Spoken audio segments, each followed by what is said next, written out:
Hi friends, இறைநிலை பாட viewers அனைவருக்கும் வணக்கம். நாம் இந்த வீடியோவில் எதை பற்றி பார்க்க போகிறோம் அப்படின்னா, லா ஆஃப் அட்ராக்ஷன், ஈர்ப்பு விதி நம்ம வாழ்க்கையில் ஒர்க் ஆகணும் அப்படின்னா நம்ம ஒரு சில உணர்வுகளை ரொம்ப உன்னிப்பாக கவனித்து ஆகணும், அதை கண்ட்ரோல் பண்ணி ஆகணும்.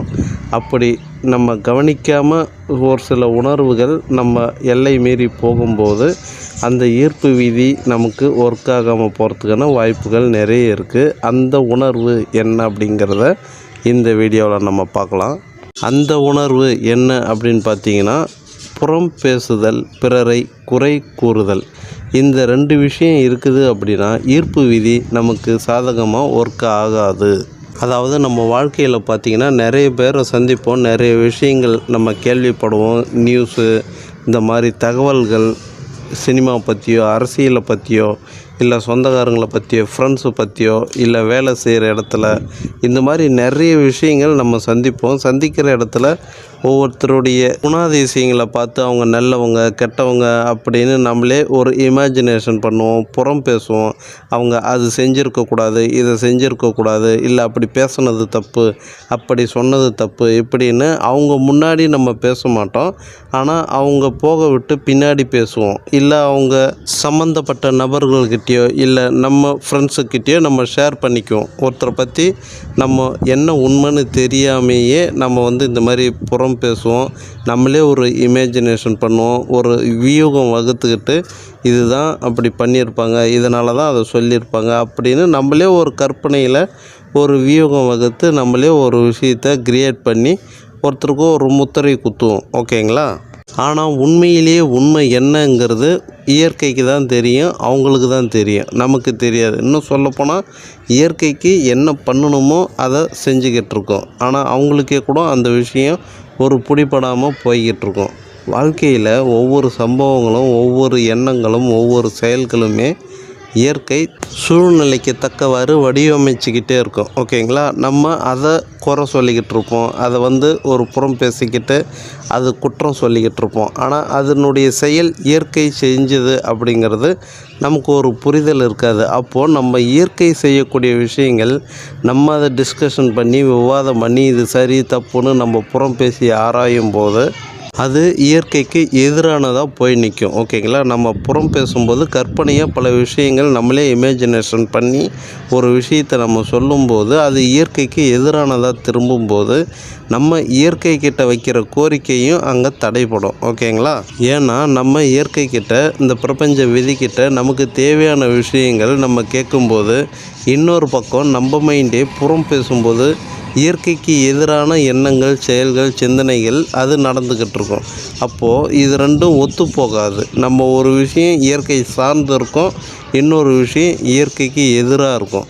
அப்போது நம்ம லா ஆஃப் அட்ராக்ஷனை யூஸ் பண்ணும்போது நம்ம இயற்கை சார்ந்து இருக்கிற நேரம் கொஞ்சமாக தான் இருக்கும். ஆனால் இயற்கைக்கு எதிரான சிந்தனைகள், எண்ணங்கள் தான் நம்ம புறம் பேசும்போது அதிகமாக இருக்கும். ஓகேங்களா? அதனால் நம்ம அதிகமாக மற்றவங்களை பற்றி புறம் பேசுகிறத நிப்பாட்டிட்டு நமக்கு என்ன தேவையோ அதை பற்றின சிந்தனைகளே நம்ம அதிகமாக நம்ம மைண்டில் இருக்கணும். ஓகேங்களா? நம்ம புறம் பேசுகிறதுனால நமக்கு எந்த பிரயோஜனமும் இல்லை, அவங்களுக்கும் எந்த பிரயோஜனமும் இல்லை. ஓகேங்களா? அப்போது அவங்க ஒரு விஷயம் தப்பாக பேசுகிறாங்க, தப்பாக செய்கிறாங்க அப்படின்னு உங்களுக்கு தெரிஞ்சால் நீங்கள் நேரடியாக போய் அவங்கக்கிட்ட பேசலாம். உண்மையே என்ன அப்படிங்கிறத நீங்கள் பேசி அவங்கக்கிட்ட தெரிஞ்சுக்கலாம். அதுக்கு ஒரு விளக்கம் வாங்கலாம். அவங்க பக்கம் என்ன நியாயம் இருக்குது அப்படிங்கிறத நீங்கள் கேட்டு தெரிஞ்சுக்கலாம். இப்படி தெரிஞ்சுக்கும்போது அவங்க ஒரு சில விஷயங்கள்லாம் சொல்லுவாங்க, காரணமெல்லாம் சொல்லுவாங்க. ஒருவேளை அவங்க சொல்கிறக்கூடிய காரணங்கள் உங்களுக்கு நியாயமாக கூட படலாம். ஓகேங்களா? நீங்கள் இதை நேரடியாக போய் பேசி விவாதம் பண்ணாத போது உங்களுக்கு கடைசி வரைக்கும் அவங்க மேலே ஒரு குற்றவாளி போல் புறம் பேசிக்கிட்டு தான் இருப்போம். அதனால் ஒரு எதிரி போல தான் நம்ம அவங்கள பார்க்க தோணும். இந்த விஷயம் இருந்தது அப்படின்னா நம்ம ஆழ் மனசை டிஸ்டர்ப் பண்ணிக்கிட்டே இருக்கும். இதுவே ஆழ் மனசில் உட்காந்துக்கிட்டு நம்ம லைஃப்பில் நமக்கு என்ன வேணுமோ, இந்த பிரபஞ்சத்துக்கிட்ட என்ன கேட்டோமோ அதை டிஸ்டர்ப் பண்ணிக்கிட்டு அதையும் அடைய விடாமல் இதுவும் சரியான தீர்வு கிடைக்காம நம்ம ஒரு குழப்பத்திலேயே வச்சுருக்கோம். ஓகேங்களா? அதனால் முடிஞ்ச அளவுக்கு நம்ம எக்காரணத்தை கொண்டும் அடுத்தவங்களுடைய லைஃப்பை பற்றியோ அடுத்தவங்களுடைய பிரச்சனைகளை பற்றியோ நம்ம விவாதம் பண்ணி ஒரு ஒரு ஒரு புறம் பேசுகிறது, ஒரு நம்மளே ஒரு விஷயத்தை ஒரு கிரியேட் பண்ணிக்கிட்டு இதனால் இருக்குமோ அப்படின்னு நம்மளே ஒரு முடிவு பண்ணிக்கிட்டு அவங்கள பற்றி சிந்திச்சுக்கிட்டு ஓகேங்களா, இதெல்லாம் இல்லாமல் நம்ம லைஃப்பை பார்த்தா போதும் அப்படிங்கிற ஒரு முக்கியமான தாட்டை நம்ம மைண்டுக்குள்ளே வச்சுக்கிட்டு நம்மளை பற்றி மட்டுமே அதிகமாக யோசிக்கணும் அப்படிங்கிற ஒரு விஷயத்தை மனசில் வச்சுக்கிட்டு நம்ம நேரடியாக போய் விவாதம் பண்ணாமல் மனசுலே நம்மளே ஒரு இமேஜினேஷன் பண்ணி ஒருத்தரை பற்றி அவங்க அப்படி இவங்க அப்படின்னு இல்லாமல் நம்மளை பற்றி மட்டுமே அதிகமாக நினச்சிக்கிட்டு நம்ம ஃப்யூச்சரை பற்றி மட்டுமே அதிகமாக சிந்திச்சுக்கிட்டு நம்ம வாழ்க்கையில் என்ன சாதிக்கணும், எதை நோக்கி போகணும், நம்ம லைஃபோட பர்பஸ் என்ன அப்படியே நம்ம சிந்திச்சுக்கிட்டு இருக்கோம் அப்படின்னா நம்ம லைஃபு நம்ம நினச்ச மாதிரியே இந்த பிரபஞ்சம் அமைச்சு தரும் ஓகேங்களா. ஏன்னா இன்றைய விதை தான் நாளைய மரம் ஓகேங்களா. நேற்றைய விதை தான் நம்ம இன்றைய மரமாக வளர்ந்துருக்கோம். இன்றைய விதை தான் நாளை மரமாக வளரும். அப்போது எண்ணங்கள் தான் விதை. அதை சரியாக விதைத்தோம் என்றால் வாழ்க்கை மரமாக நல்ல மரமாக நாம் வளர்த்தெடுக்க முடியும். சரி, ஓகே. ரெண்டாவதாக நம்ம பார்க்க போகிறோம் மிக முக்கியமான விஷயம் பிறரை குறை கூறுதல் ஓகேங்களா. இது இருக்கிறதுலேயே ரொம்ப டேஞ்சரான விஷயம். இது வாழ்க்கையே சிதைக்கக்கூடிய ஒரு குணாதிசயம் ஓகேங்களா. இந்த குணாதிசயம் இருக்குது. பிறரை எப்போவுமே குறை சொல்லிக்கிட்டே இருக்காங்க. பார்க்குற எல்லாரையும் குறை சொல்கிறாங்க. ஏதோ ஒரு குறை சொல்லிக்கிட்டே இருக்காங்க. நான் மட்டுமே சரி, மற்றவங்க எல்லாமே சரியில்லை அப்படின்னு அவங்க நினப்பில் இருந்துக்கிட்டு மற்றவங்கள எல்லாத்தையுமே ஏதோ ஒரு குறை சொல்லிக்கிட்டே இருப்பாங்க ஓகேங்களா. இந்த குணாதிசயம் இயற்கைக்கு மிக எதிரான ஒரு விஷயம் ஓகேங்களா. இந்த உலகத்தில் எல்லாம் தெரிஞ்சவங்கன்னு இந்த உலகத்தில் ஒருத்தர் கூட கிடையாது ஓகேங்களா. எனக்கு எல்லாமே தெரியும் அப்படின்னு சொல்கிறதுக்கு இந்த உலகத்தில் ஒருத்தராலையும் முடியாது.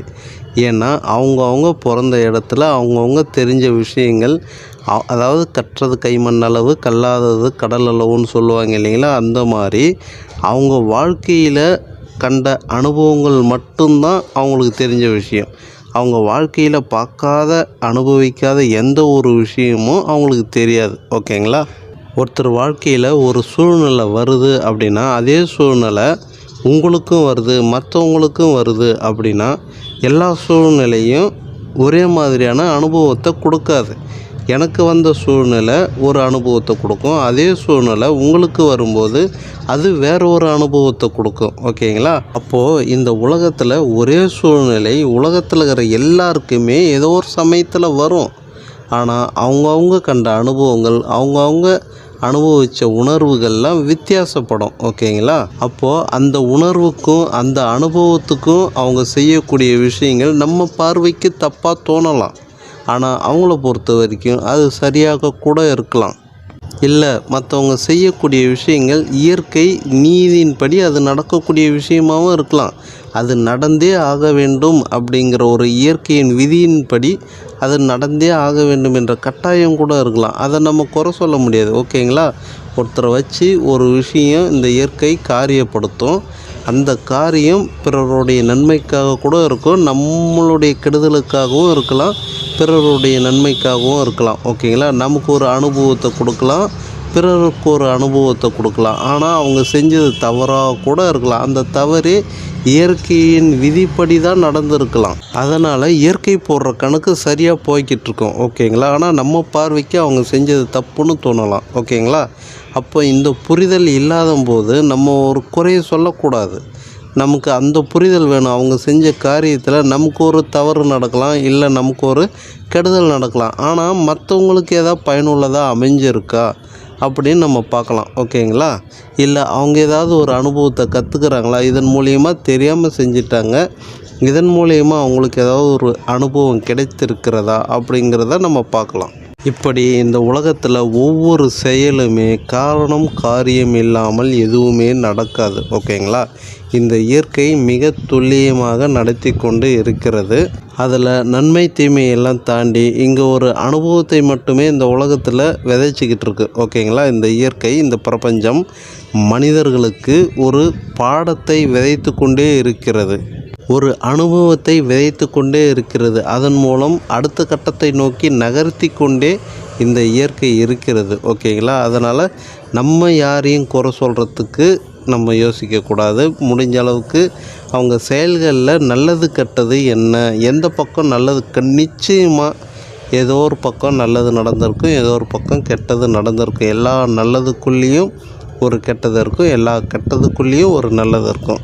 அதை நம்ம ஆராய பார்க்கணும். அதை ஆராய்ஞ்சு பார்த்து அவங்கள குறை சொல்கிறதுக்கு முன்னாடி ஒரு பக்கம் நல்லது நடந்திருக்கும் இல்லையா, நீ இந்த தவறு செஞ்சதுனால இந்த நல்லது நடந்திருக்கு அப்படின்னு நீங்கள் எடுத்து சொல்லலாம். ஓகேங்களா? அப்படி இல்லையா, இதன் மூலயமா உனக்கு ஒரு பெஸ்ட்டு ஒரு அனுபவம் கிடைச்சிருக்கும், ஒரு எக்ஸ்பீரியன்ஸு கிடைச்சிருக்கும் அப்படின்னு நீங்கள் சொல்லலாம்.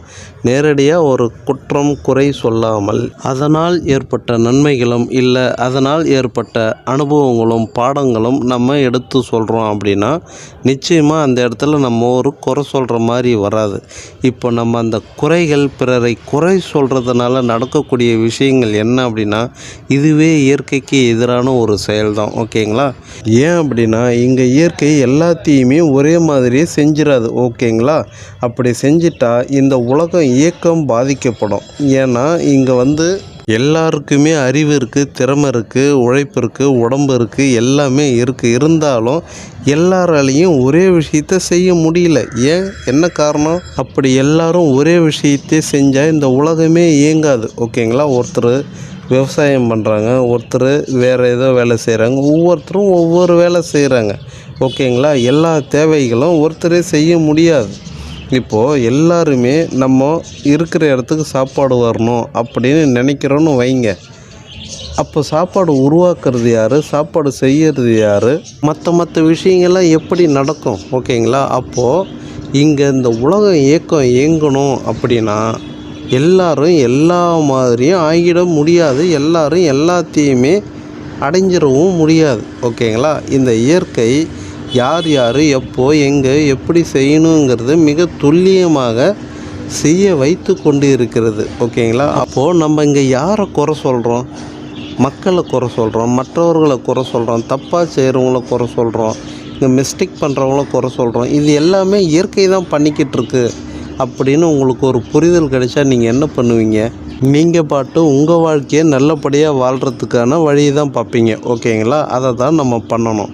முடிஞ்சால் நம்ம மற்றவங்கள குறை பேசுகிறதும் புறம் பேசுகிறதும் விட்டுட்டு நம்மளால் முடிஞ்ச நல்லதை அவங்களுக்கு செஞ்சுட்டு வாழ்க்கையில் நம்ம சாதிக்க வேண்டியது என்ன இருக்குது, நம்ம எங்கே போக வேண்டியது இருக்குது, நம்ம அதை நோக்கி இப்போ எங்கே போய்கிட்டு இருக்கோம், நம்ம இன்னும் எவ்வளோ தூரம் போகணும், அதுக்கு நம்ம என்னெல்லாம் பண்ணணும், அதை பற்றி மட்டுமே அதிகமாக சிந்திச்சுக்கிட்டு இந்த லா ஆஃப் அட்ராக்ஷனை பயன்படுத்தி நாமளும் நல்லபடியாக வாழ்ந்து நம்மளால் மற்றவங்களையும் நல்லபடியாக வாழ வைக்க யோசித்தோம்னாவே போதும். நம்ம வாழ்க்கையில் மிகப்பெரிய ஒரு மிராக்களே நடக்கும். ஓகேங்களா?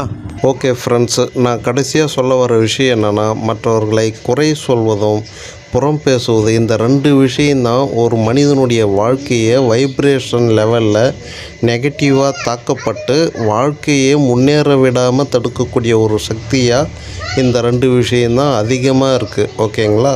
தனி மனிதனாக வாழ்க்கையில் நெகட்டிவிட்டி அதிகமாக சம்பாதிக்கக்கூடிய விஷயமும் இந்த 2 விஷயத்தினால தான் அதிகமாக சேருது. இந்த பாவம் புண்ணியம்லாம் சொல்லுவாங்க, பாவங்களும் இதன் மூலியமாக தான் அதிகமாக சேரும். பிறரை குறை சொல்வதனாலும் அதனால் அவர்கள் ஏற்படும் மன வருத்தத்தினாலும் பிறரை புறம் பேசுவதால் நியாயமற்ற தவறான முடிவுகள் நம் மனதில் வைத்திருப்பதாலும் இயற்கைக்கு எதிரான பாதையில் நம்மை அறியாமலேயே நாம் செல்கிறோம். ஓகேங்களா? இதையெல்லாம் தவிர்த்து நமக்கு தேவையான விஷயங்கள், நாம் எதை அடைய வேண்டுமோ அதை பற்றின சிந்தனைகள் மட்டுமே அதிகமாக நம் எண்ணங்களில் இருக்குமேயானால் இந்த பிரபஞ்சம் அதை நோக்கியே நம்மளை இழுத்துச் செல்லும். ஓகேங்களா? ஓகே ஃப்ரெண்ட்ஸ், இந்த வீடியோ பிடிச்சிருந்தால் லைக் பண்ணுங்கள், ஷேர் பண்ணுங்கள், சப்ஸ்கிரைப் பண்ணுங்கள். மீண்டும் நல்லதொரு தகவலோடு சந்திப்போம். மிக்க நன்றி.